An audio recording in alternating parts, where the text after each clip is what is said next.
Rudy Gobert Yeah. is headed to the Minnesota Timberwolves.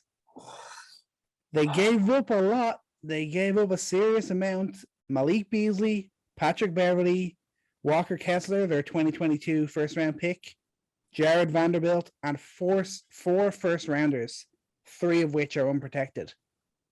That is they've plugged a major hole for themselves, but that is a serious haul to bring in for Rudy Gobert.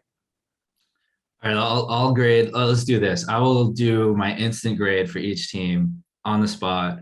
I will say for the Jazz, I honestly, I'm gonna give the Jazz a B plus for this because Rudy Gobert's value has not been lower for a guy. We've opined about how good he is defensively and how I think he is super underrated for how impactful he is on team success. Talk about playoffs, whatever. But they were able to get 4 first-round picks for a team that, the Timberwolves think that they're going to make a big jump, but the West is just getting better. Of all the deals that have been going on, I think the West will continue to get better, and those picks could be very valuable. 4 first-round picks for a guy who I didn't think was worth half of that. So I think it's a great deal for them to have more assets. They're going to have more flexibility in the future to continue to build around Mitchell Robinson. This is not a win now kind of move, but they'll have flexibility to do some things. What did you think for the Jazz? I like the move. I think they know that Donovan Mitchell is their guy, and if rumors are to be believed, Donovan Mitchell wanted Rudy Gobert out. I don't know if he wanted him out without getting a star beside him. I don't know if that was in his thinking and not more so getting a load of picks in. Obviously, they got some good role players too.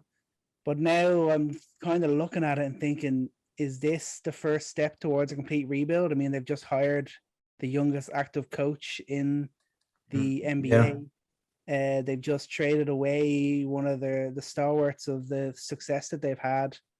Is this they're going to build around Donovan Mitchell, or are they going to try and get rid of him too? Because they could probably get another 2 or 3 first rounders for him and maybe even a young star. I don't know. I don't think so. I think that it's a retooling. Mitchell's still young. He's still young. And I think he's still got a lot of room to grow. And it's funny, everyone, the rumor is just like Mitchell wants Gobert out of there. Whether or not he didn't, it's almost like one of those, I don't think they had a tremendous relationship off the court. There was no signs of that.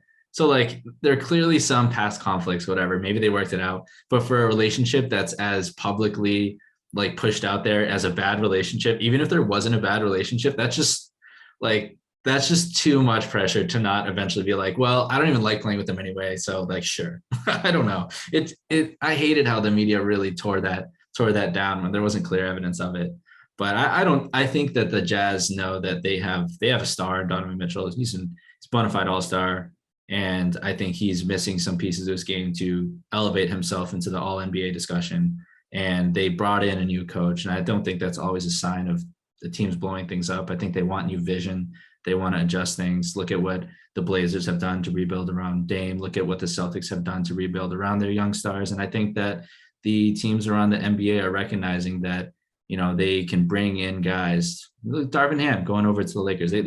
Teams recognize that there are young coaches, relatable coaches who also are good basketball minds that can have a serious impact on, locker rooms where maybe there's been stagnancy. There hasn't been a dynamic that has led to winning, and maybe young guys like these coaches can do something impactful for teams like the Jazz. They probably hope he has a Udoka-like effect in how Udoka came in, and look where they went. They went to the finals. Yeah, no, that's absolutely true. I think you could see them move a couple of those picks to even retool this offseason. What about for the Timberwolves? What do you think about it from that side? Okay. My instant reaction to it was, wow, that's awesome to get him. To pull it off, I want to say that's like a B plus, but I think about it a little bit more the past a couple hours. So I did see this one. I'm giving them, I'm giving them a C because for two reasons. One, I don't know that this makes Cat better. And so much of their team getting better was about Cat. What does Gobert do for Cat? He protects him defensively. Like Cat doesn't have to worry about being a sole rim protector. But then defensively, that means that what? Cat's more on the perimeter. That's not his strength either. And offensively, that means he's getting matched up more by big wings. So I mean, in the NBA, you don't see these traditional fours anymore. You see these long, lanky wings, and those are the exact kind of players that he struggles with. So I think that they introduced a dynamic that could lead to more problems than good things. But I think Chris Finch is a great coach. Maybe they figure things out.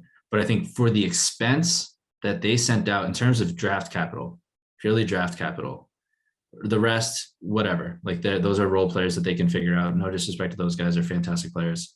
But in terms of draft capital for first round picks for a guy that I think it may introduce some questions, big questions. Like we don't walk away from this saying like, wow, like that's it. They leveled up. I think they added a big asset and there's some questions to be answered and they're down 4 first round picks. That was their silver bullet. They took their one shot. They didn't just send 2, they sent 4. They're not going to be able to make another big move like this. So that's why I give them a C. Yeah, no, I think that's fair. But one thing I will say is I think they know they've got their 2 guys in Fair. Cat and Anthony Edwards. Mm-hmm. And now Yeah. they've got a defensive stalwart in Gobert, which they desperately needed someone to build their defense around, which is big for them. Just the question of does it improve aspects of their star players? I think it will definitely help Ant. I think I would have the same worries that you do when it comes to Cat. I think it's going to be interesting to see how that works. But like you said, Chris Finch, great coach. I believe he'll figure it out. It's just what are the next couple of moves that they make in order to really fill out this team where you really believe they're going to improve. And like you said, the ever improving Western Conference. Thanks for watching Coast to Coast on YouTube. For full episodes, check out the show wherever you get your podcasts. And for all the best hot takes, subscribe to the Coast to Coast YouTube channel below.